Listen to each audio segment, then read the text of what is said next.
ladies, how are you? How's it going?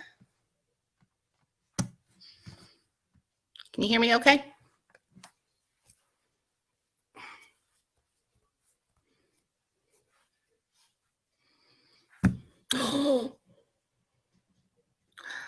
Happy Monday. Surprised everybody with a Monday, didn't I?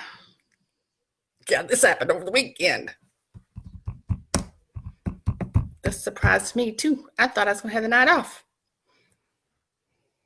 See, I'm fixing my hair. What? Everybody have a good Monday? Hey, Mary. How's my baby girl? I love you, sweetheart.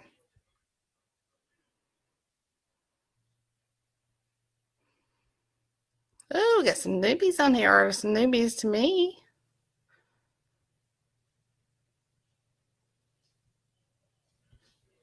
Crystal? Have you been on here before? I don't think I recognize that name. Welcome. I think the rest of you are old hands at this, aren't you? Jody, how's it going, darling? Miss Audra, girl, you should have been with me Saturday. I needed an extra somebody to take care of me Saturday. Lord, while everybody's getting signed on, I'll tell you what happened. So, I went to the book signing down right outside of Atlanta in Cumming, Georgia. And it's like 2 hours away. So I left here at 10. It doesn't start till 1. But I'm like, I can stop at Walmart. I need to stop, pick up something. So I was going to stop at Walmart and pick up a few things. Did that. Paid for my stuff, got out to the truck. One of the things I was picking up was a holder for my phone when I'm driving, because stupid me, when I bought my truck, I left the old one in my car. So I bought a new one. Get ready, turn around, pick my phone up to put it in the holder. No phone. Can't find my phone anywhere. Looked all over that truck 3 times. And so I thought, damn. I went back in, talked to the head cashier, talked to people at the service desk, went to the cashier, went to the register that I was at, different cashier. She didn't see anything laying around. Went to the fitting room, because everybody says, go to the fitting room. That's where everything's turned in. Nothing. Dang. So now what? Okay. I'll go ahead and go on down to the book signing, and then I'll stop back by Walmart on my way back, right? Okay. Yeah. I get going. I get like halfway there, and I'm like, I'm lost. I have no clue where to go. Needless to say, it takes pig trails to get to Cumming, Georgia from here. There is no direct route. So I come back, I find my way back to the interstate, come back up to the Walmart I was at, go to the service counter, and I'm like, hey, did anybody turn into a phone earlier? I was here earlier today. And about that time, the manager was walking through, and she's like, what did it look like? I said, it was pink. She's like, yeah. She opens up the door back there, the cash room, looks in the lost and found bucket there, and sure enough, there it was. But by this time, it's 1:30, and the event is over at 5. So I'm like, I still got almost like an hour and a half to get there. So do I stay? Do I go? What do I got to do? Now this was, I don't know, it was something like that. So I end up going, because our dear friend Summer was like, you've got to go. Where you at, sister? Come get, I'm waiting on you. So I go down there and got there at 3:30, talked to about 10 authors or so. And the next thing I know, I'm going out to eat with Jay Morgan and the Rocketeers. Whoop, whoop. Pate time. Yep. So I met bunches of people. I'm not naming anybody out because I always forget people, but I met bunches of people and I had a blast. So I know, right? It was a very long day, Saturday. I got home at 10:30. Crazy. So what newbies we got today? We got Miss Laura John. I think this is your first time, isn't it? Charisse Carter. Did I say that right? Charisse?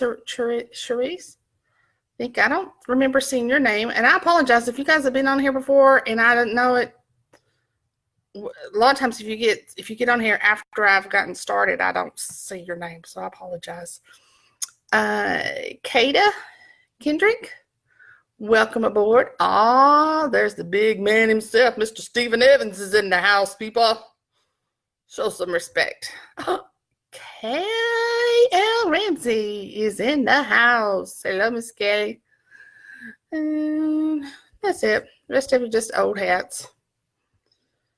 Miss Serenity Reigns with us. Did you ever find your book? Miss Dorothy, are you a newbie too? Do we have a bunch of newbies in the house tonight? Alrighty. Are we ready to get things started here? The author wasn't sure if she was going to be on or not, so hopefully she is represented here. I met her Saturday. Audra, on that note, I've already got my ticket. Okay, so I met this author at the event Saturday. Her name is Sidonia Rose, and she wrote this book. Yes, I'm reading from paper tonight, y'all.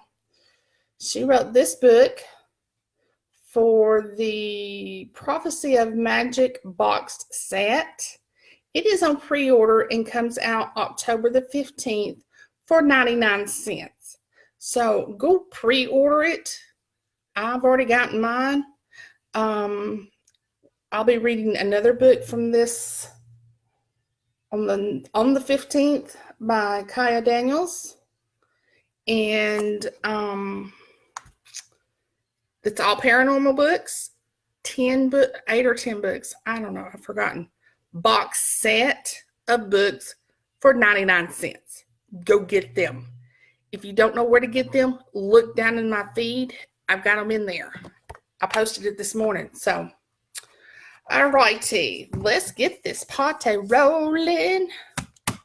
But you guys wish I didn't sing, huh? Oh, by the way, I got water tonight. So, you should be happy. Okay. Welcome, Shannon. Welcome, Winter. And we shall get started. So, the book is called Flashover. I'm going to start in chapter 3 because the first couple of chapters is just kind of leading up. But I will go over a little bit. This is book 1 of the Garrison Society, and Sidonia was telling me that, and pardon me if I'm mispronouncing the name, I apologize. I'm horrible with names, and most people know this already. I'm having to wear glasses because my contacts are bothering me. Oh, by the way, see, have you guys learned yet? I have ADD. Okay. If you haven't, you will in a hurry. This book is going to be given away by the end of the day. What's today? Tuesday? By the end of the day, Friday, I will post it. I will put I will come up with a way Tell you what, the way I'm going to do this, anyone who comments on this, comments to me on this video, your name's in the bucket. And it is signed by the author. So that's how I'm going to do this. If you comment on this, and where it says like Lynn Wells joined, thank you, Lynn. That won't work. You have to go down like Lynn did and call me beautiful. I'm just kidding. Thank you, Lynn. But go in and comment, because the greens parts, if you guys can see the green, oh, there's the authoress.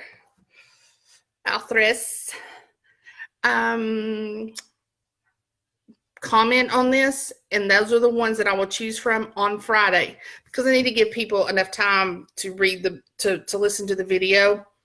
Not everybody can listen to something like this within 24 hours. So, but I'm going to be reading like 3 chapters, I think 3, 4, and 5.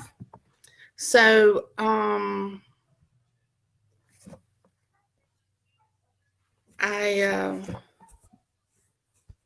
okay. So I need everybody to go through and comment and let me know what you think, and you'll get a signed copy. I'll choose a winner randomly through my little random machine app I have. We'll get this party going. All right. Flash over. Hot fireman. Hot lady. And I will tell you some of the meanings. I'll tell you the glossary that she put in this, because this is a paranormal, and it's words used in the Garrison Society series. And I cannot wait to see what she comes up with next. Sidonia, didn't you tell me this was your first paranormal book? I think, if I remember correctly. Awesome, sister. All right. Consumatorian, the finisher. An elected office in the Garrison Society whose duty it is to extinguish any suspicious fires. All right. A dragon within the Garrison Society is a title given to members of the Garrison Society that can create breath fire. The Garrison Society is an ancient society whose members have the ability to breathe fire. Pyro Wizard is a dragon that can extinguish a supernatural fire.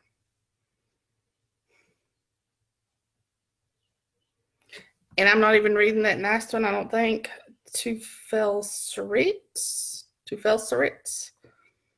is the devil's footprint. And I guess you have to read the book to find out what that is. So, leading up to this, the guy's name is Thorn. First day on the job, first week on the job, and he already got in trouble. Turns out he's a nice guy that don't know how to follow orders, follow protocol. And his daddy's the chief, so guess who gets made example of? So that's kind of where it picks up. He'd been in the chief's office getting his tail chewed out. So that's where it picks up. All right, here we go. Since this morning, there hasn't been a free moment for the chief to call me back into his office. After we were interrupted, we had nonstop calls all afternoon. This isn't a complaint. Although we don't work a regular job schedule, like going home after an 8-hour shift, we're still required to take downtime when we can. As the newbie, I have a lot of tasks that the other guys don't like to do. One of them is to clean equipment. Sure, we all do it, but none of us likes to do it. Hiding in the garage to clean is also a failed attempt to avoid my reprimand. It should only be a verbal warning so it can be delivered later. At the moment, my primary goal is to remove the oil from the handles of the tools. It's been quiet for the last hour, so it's easy to hear the echo of the footsteps as someone walks around the truck. As I replace the roof hooks in the truck, I peer around the cabinet door to see my lieutenant approaching. He wasn't here this morning. He's probably just coming on his shift and has been assigned to reprimand me. Thorn. Nodding as a response, I give all my attention to putting away the tools. The lieutenant, who I also call Uncle Jim, helps me by handing tools to me one at a time. The air swells between us. He's probably given me a chance to explain. There isn't one, so I'll wait for him to begin. Handing me a Talon hook combo, he says, my first call was the department was an auto accident with 3 kids strapped inside a car. None of them were wearing a seatbelt, so they were thrown every which direction. Listening to Uncle Jim tell stories was a favorite pastime growing up. He always had the best stories. Although my brother said he made them up, I could listen to him for hours. My father wasn't one to tell work stories at home. It seemed to bother my mom when he did, but it never stopped Uncle Jim. Along with the stories, it was Uncle Jim that told us the family lore stories also. Some of those I know he made up, and someday I'll do the same for my nieces and nephews. Your first call is easy to remember, not quite as easy as your first reprimand, though. It seems you and I will have this in common. He gives a sympathetic look, even though I know there's no sympathy coming my way. There were a lot of firsts that day. My first call, my first extraction, first rescue, and well, you get the picture.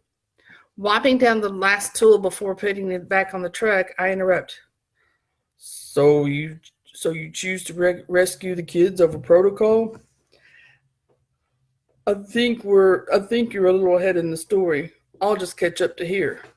We're here to save people, pets, and property. It's our job to save them all.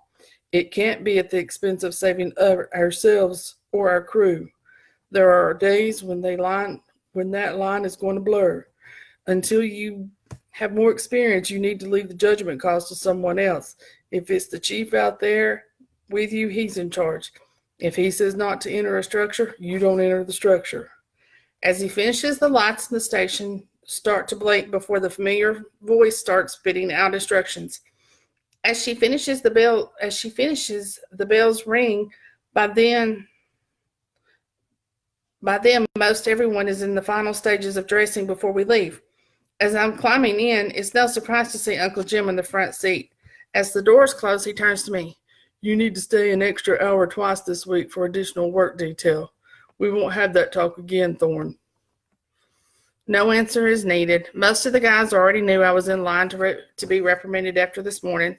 They all would have done the same thing. That's no need to discuss it further. The extra work is expected. It doesn't take long before we're on site for a fully involved multiple tenant building.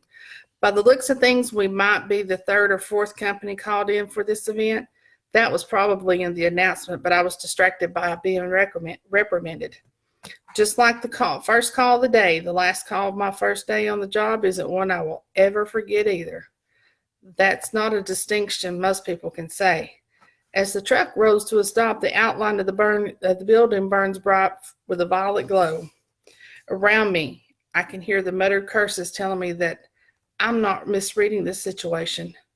This isn't just another building on fire. Chapter 4.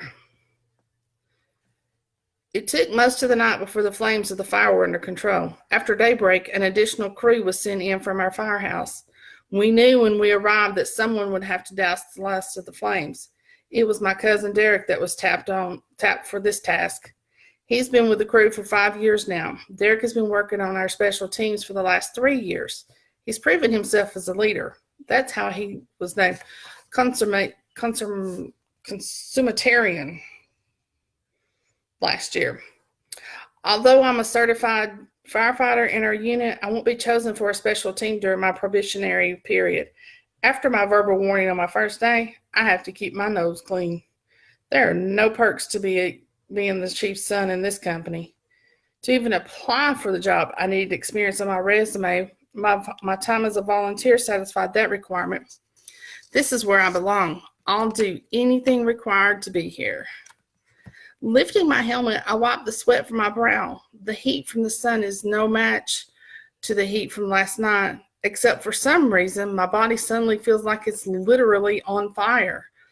Taking a quiet moment, I lean against the truck to survey the area. There is equipment and firefighters scattered around the parking lot.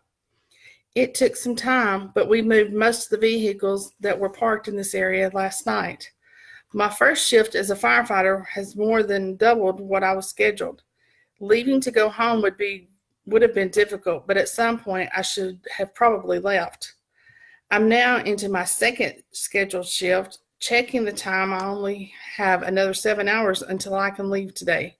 Most likely, I'll be sent home early. The lieutenant assigned me to gather and store the equipment for this truck. He seemed to think we would be able to take this truck and leave within the hour. A few of the other guys have already left. With this task done, I need to find him to give a report.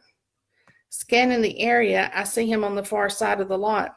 It looks like he's reviewing an area map, or at least it looks like that's the paper he has in his hands. Everything looks normal, except the girl that they're all talking to. She's not wearing any type of equipment, which is the first to make her stand out. She's wearing jeans and what was probably a white t-shirt, which is now covered in soot. My attention is drawn to how petite she looks standing next to some of my coworkers. She seems to have all of their attention as I watch her hand a bottle of water to one of them.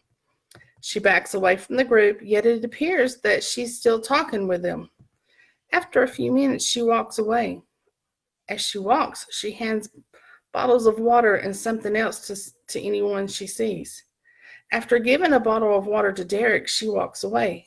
As she walks, he takes a minute to watch her until someone calls for him.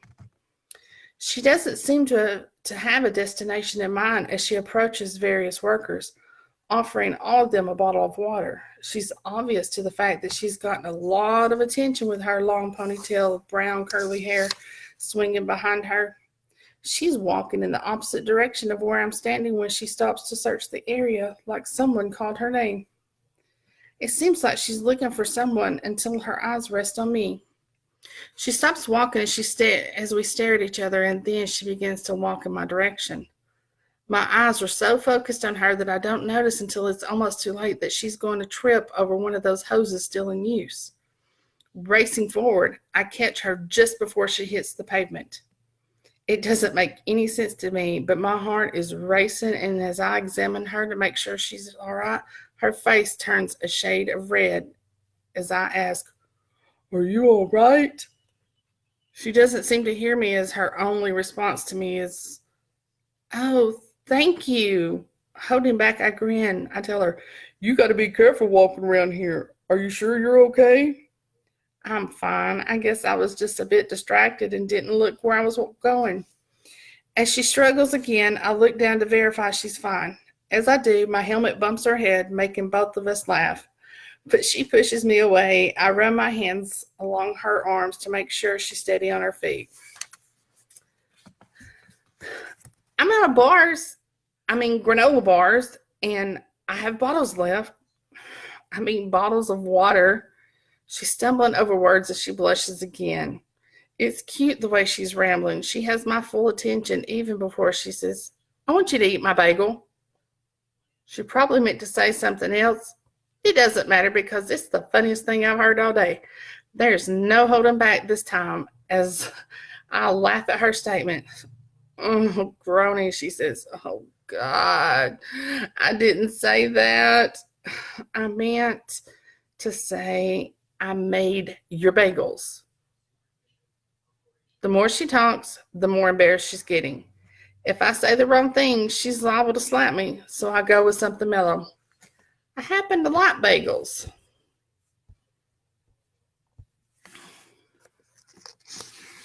She looks away, trying to ignore me as she spits out, "I meant to say there's sandwiches and other food if you're hungry."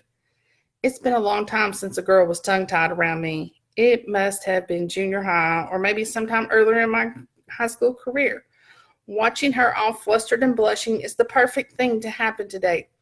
She's like a breath of fresh air.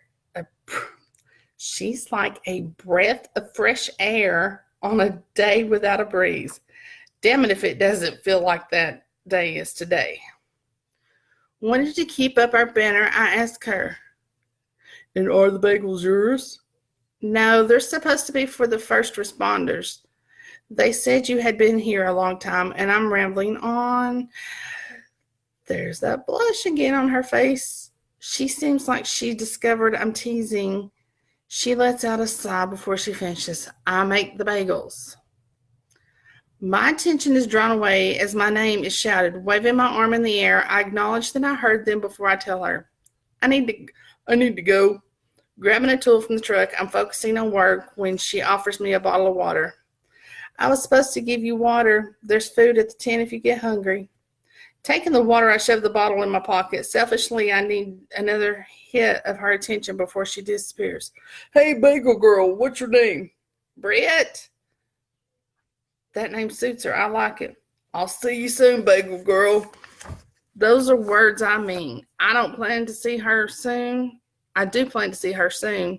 That is just as soon as I figure out where she makes the bagels. So, chapter 5, Britt. Volunteering in my community is important to me. A requirement to graduate from high school was to volunteer in the community. At first, I thought it would be impossible to do because I didn't have many friends. Luckily, a teacher encouraged me to get out there and help.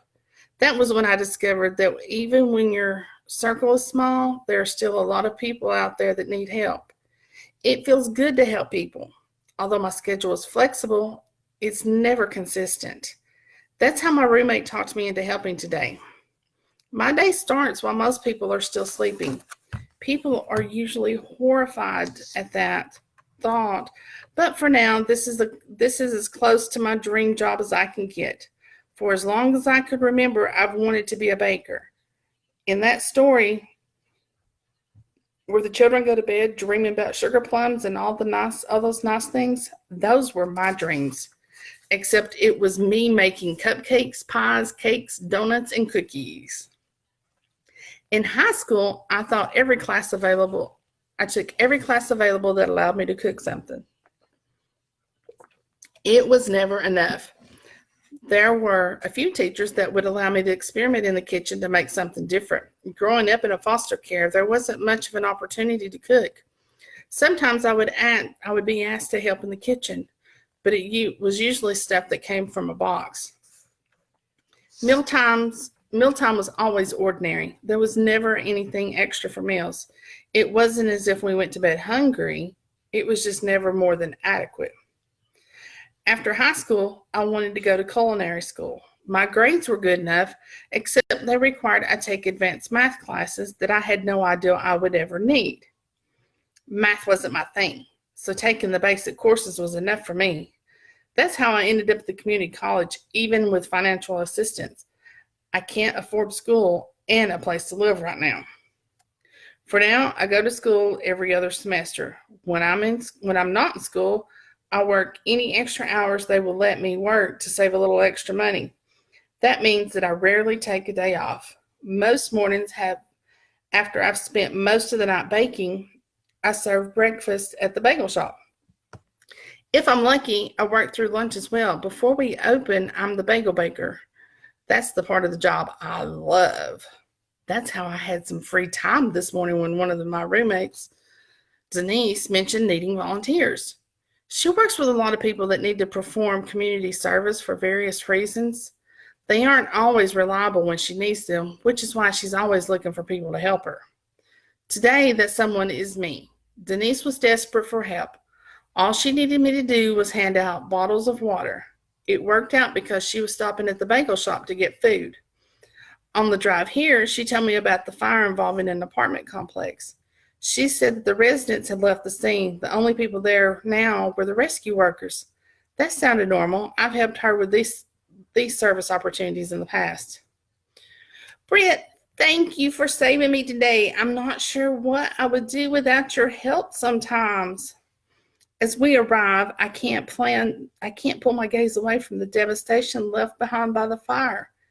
It looks like multiple buildings were involved with this fire.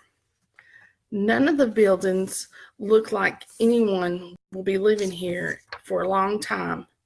Imagining how many people have been left homeless saddens me. It reminds me of when this happened to me. The family that I was living with had a townhouse. I can't remember how many houses there were, maybe a dozen on the street. At the time, I had only been in foster care for a year or so. It is something I will never forget. That night, there was a lot of confusion. We were awakened by the fire alarm. The lady we were living with told us to grab a blanket and stick together. It was a cold night, not bitter cold like the winters, but cold enough that standing around in pajamas without shoes wasn't comfortable. It didn't take long for someone to take us away that night. The things I had at the house were gone. They said everything had been destroyed. That might have been true. I was just a kid and had no idea. They took me to another house to live that night. No one ever talked about the fire again. Luckily for me, I always slept with a picture of my mother under my pillow. That night, I took a blanket and my mother's picture as I left that house. It's the only reason I have the photo of her today. From the back seat, Denise is trying to get my attention as she picks up a tray of food. Hello, Britt. Are you listening to me?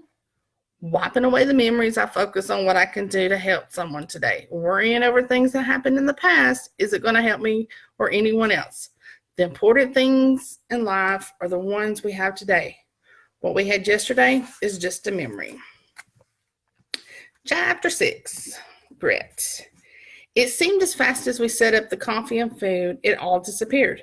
Most of the workers were eating so fast they never tasted the food. That would offend me, except I knew they couldn't spare the time for a break. Many of them don't even take a few minutes to see to their own needs. This was part of the reason that Denise needs so many volunteers. It's a lot of work to distribute food and drinks at the scene of a disaster. Being able to walk around to offer a bottle of water or a granola bar is my favorite part of working with Denise. The water isn't usually cold. The bars in my bag ran out quickly, but the feeling of helping is priceless. Growing up, I had a hard time connecting with people. It wasn't easy to make friends when you're moving around a lot. After a while, I stopped trying. Being a volunteer in my community makes me feel whole. It makes me feel like I have a purpose. The sun is bright and the temperature has risen quickly today. Even in my jeans and t-shirt, I'm feeling the effects of the heat.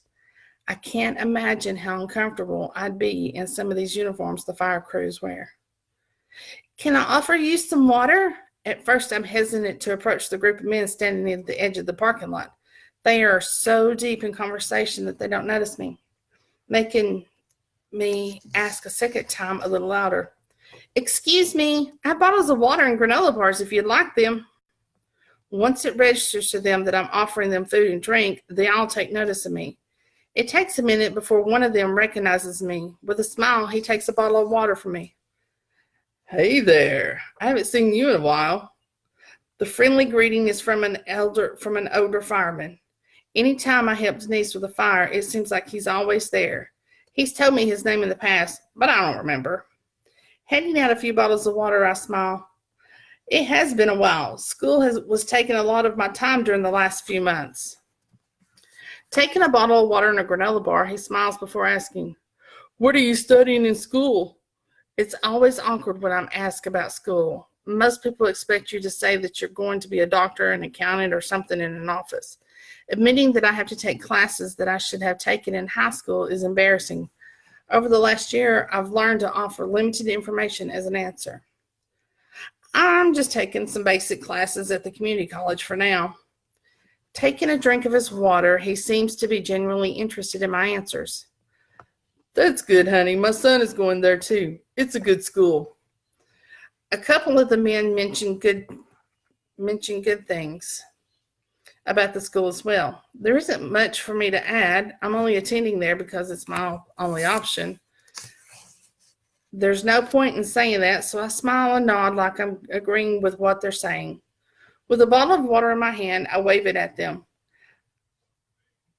I need to give out more water. Don't forget, there are sandwiches in the tent. I made those bagels this morning, so I know they're fresh. As they get back to their work, I weave through the groups offering drinks, handing out granola bars, and reminding everyone there's food if they're hungry. The sun is getting hotter. It feels good on my skin. There's something about the warmth of sunshine that makes me happy. Everyone says it's the vitamin D, but there has to be more to it. There's never been any vitamin that makes me feel this good. My bag is just about empty when it feels like someone is watching me. My spine tingles as my heart starts to thump louder in my ears. Turning, I don't see anyone watching me until I turn to my right and see a lone fireman with his back to a truck. He could be looking at me standing still. He could be looking at me standing still. I take him in, letting my eyes roam down his tall frame. He looks as simple as red velvet cupcakes on a snowy day. Wiping at my mouth, just checking, I walk in his direction. His eyes are now solely on me as I'm nervously walking, knowing he's watching me, has me nervous that my hips might shake too much, that the grin on my face might be too large, or that I've sweat through my shirt. As it occurs to me that my shirt could be seriously wet from sweat, I look down. It's too late when I realize the thing I should have been nervous about is tripping over the dang hose coming from a truck. Because I'm graceful, that's exactly what happens. Falling forward, I unsuccessfully attempt not to land up face first. When I'm inches from the pavement, I'm jerked upright, coming face to face with Mr. Sin himself. As his eyes search my face, I stare into big brown eyes, and I'm unable to form any words. So the only thing I seem to be able to utter is, "Oh." Blinking, I can see the genuine concern on his face, but underneath he's fighting a grin. His hands are still gripping my arms when I find my voice. "Thank you." Given a slight nod, he says, you gotta be careful walking around here. Are you sure you're okay?" Feeling foolish, I nod. "I'm fine. I guess I was a bit distracted and didn't look at where I was going." The part I don't add is that he was the distraction. From a distance, he looked delightfully sinful. Up close, he's positively drool-worthy. Thinking of drool, I want to wipe my mouth again, except he's still holding my arms. We must both realize at the same time that he's holding on to me. When we both look down, it causes his helmet to bump my head. Laughing at ourselves, he takes a moment to rub my upper arms with his hands before finally letting go of me. My body feels like it's on fire. Standing close to him, it can't be the sun since we're now standing in the shade. My only explanation is the inappropriate thoughts of him that are playing in my head. I'm out of bars. I'm granola bars, but I have bottles of water. Blushing, this shouldn't be that difficult. I just need to tell him I have a bottle of water and I can get granola bars and there's food. "I want you to eat my bagel." He steps back, heaving in laughter. It sounds musical until my brain figures out what I said to him. Oh, God, I didn't just say that. My whole body must be blushing as he enjoys a good laugh at my expense. There's no hope for it, so forward I go. "I meant to say I made you bagels." He bites at his mouth, making me wish I could do that too. It might be better than the word vomit coming out of me. I happen to like bagels. He's making fun of me. Oh, sorry. I happen to like bagels. He's making fun of me. I'd do the same thing if a crazy person was saying this stuff to me. Taking a deep breath, I avert my eyes from him in hopes that I can complete an intelligent sentence. "I meant to say there's sandwiches and other food if you're hungry." Looking down at me, it's easy to realize he's a good 5 inches taller than me. He raises his eyebrows like I forgot to give him some other information. Smiling, he asks, "And are all the bagels yours?" "No, they're supposed to be for the first responders. They said you had been here a long time." It occurs to me that he's baiting me to keep me talking. Because I can't seem to shut my mouth, I add, "I made the bagels." He raises his arm to wave at someone before looking back at me. I need to go. Oh, I was supposed to give you water, handed him a bottle. I back away as he starts walking. There's something about him that won't let my eyes look away. Needing another hit of his attention, I called to him. There's food at the tent if you get hungry. He looks over his shoulder at me with a grin. He nods before he says, Hey, bagel girl, what's your name? His first instinct should be to ignore him. My first instinct should be to ignore him, but in my heart, I know that's not the right choice. Britt, I'll see you soon, bagel girl. Something about his words tells me that I'll be seeing him soon, most likely before I'm ready for someone like him. And that's all I'm reading. Ba-doom! So, what you guys think? Yay! Hearts, hearts, hearts, hearts.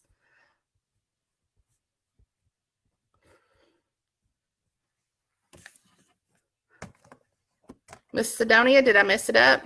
Is everybody still with me? Hello, hello, hello, hello, hello, hello. How is everybody doing?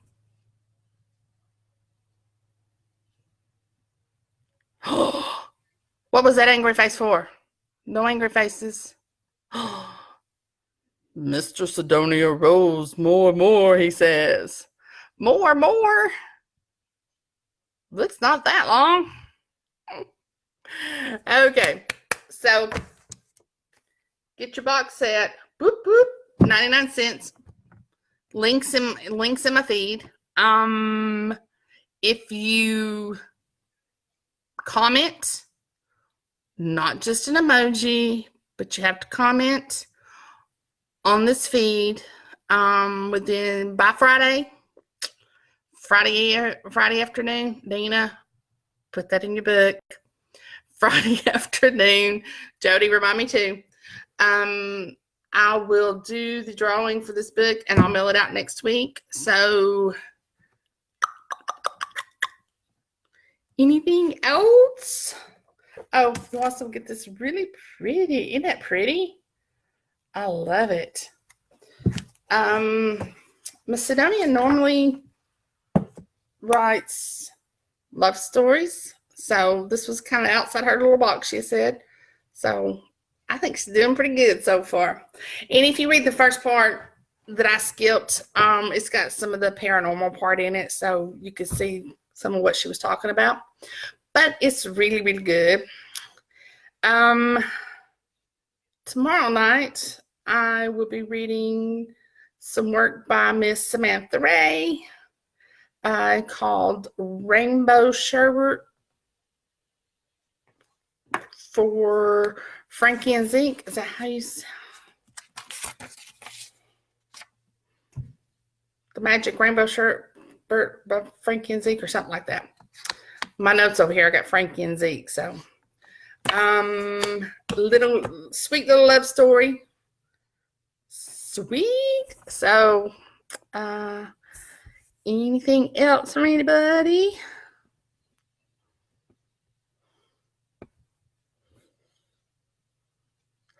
It's going to be good. It's going to be good. Well, thank you, Mr. Rose.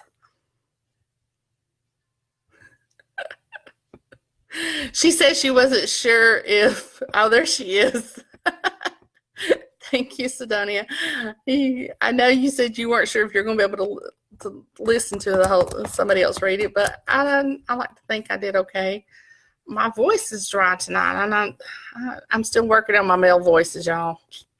Gotta get that voice.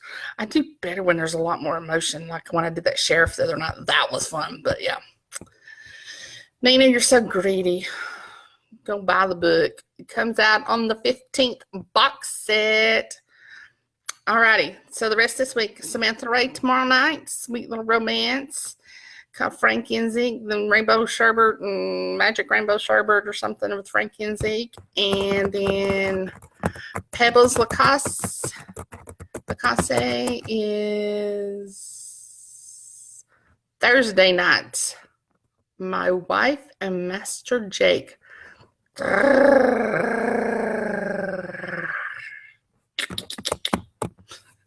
Nina's gonna die. Alrighty. I'm drinking my water, Nina. Shush. Okay. I'm out of here. You'll find my schedule for the month, and I hate my guy voice. You'll find my schedule for the month listed in the feed. So, any questions? I think I'm booked up for the month, y'all. This month's gonna kick my fanny. So, yeah, I knew. There goes the growling emojis. Who keeps putting angry emojis in there? I'm gonna find out, and I'm gonna come whip your tail. Ain't nothing angry here. Alrighty. Have a good evening, good night, and happy reading.